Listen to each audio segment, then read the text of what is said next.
准备粘米粉345克，也是大米粉，红糖100克，泡打粉6克，搅拌均匀。清水325毫升。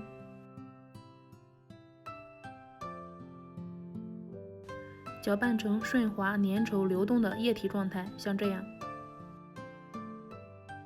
取出蛋糕模具，刷一层油，倒入粘米粉液8成满，再撒一层芝麻，喜欢坚果的还可以放一点坚果。做好后冷水上锅蒸20分钟左右。